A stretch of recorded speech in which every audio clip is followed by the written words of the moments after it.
Matagumpay na nasamsam ng mga tauhan ng Bohol PNP ang tinatayang 6.8 milyong pisong halaga ng hinihinalang shabu sa ikinasang buy-bust operation na nagresulta rin sa pagkakaaresto ng isang high-value individual.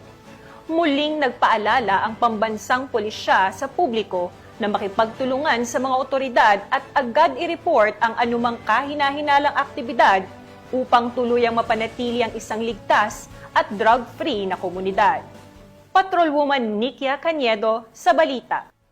Sa 6.8 milyon na halaga ng pinaghihinalaang shabu ang nasabat ng kapulisan mula sa isang lalaki na target sa buy-bust operation na isinagawa sa Puro 4 Barangay Sentro, Tubigon, Bohol nitong ika-11 ng Oktubre taong kasalukuyan. Kinilala ni Police Captain Carl Jobel Lofranco, Chief o Police ng Tubigon Municipal Police Station, Bohol Police Provincial Office, ang suspect na si alias Antoy, 41 anyos, high-value individual, residente ng Sitio Ingod, Barangay Sentro, Tubigon, Bohol. Dakong alas 11:36 ng umaga nang isinagawa ang buy-bust operation ng mga operatiba na naging dahilan sa pagka-aresto sa suspect. Nakuha mula sa suspect ang 2 medium size at 2 large pack ng hinihinalang shabu na nasa 1,000 na gramo at may standard drug price na 6,800,000 pesos. Bukod sa droga, nakuha din mula sa operasyon ang isang backpack, brown paper bag, 2 plastic bag at buy-bust money. Mahaharap ang suspect sa kasong paglabag sa Section 5 Act 11, Article 2 ng RA 9165 o Comprehensive Dangerous Drugs Act of 2002. Ako po si Police Colonel Patricio Sedegay Jr., ang Provincial Director ng Bohol Police Provincial Office.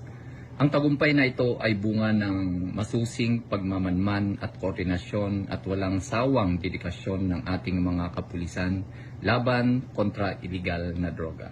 Sa pamamagitan ng ganitong mga operasyon, ating pinatutunayan na seryoso ang Bohol PNP sa pagpapanatili ng kapayapaan at kaayusan sa ating lalawigan.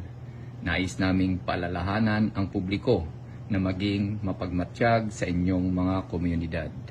Kung may nalalaman kayong kahina-hinalang aktibidad o mga personalidad na sangkot sa illegal na droga, huwag mag-atubiling makipag-ugnayan sa pinakamalapit na himpilan ng pulisya o sa pamamagitan ng aming hotline numbers.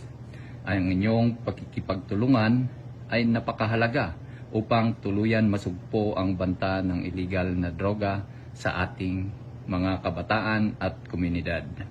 Patuloy nating ipagmalaki ang ating kooperasyon sa PNP.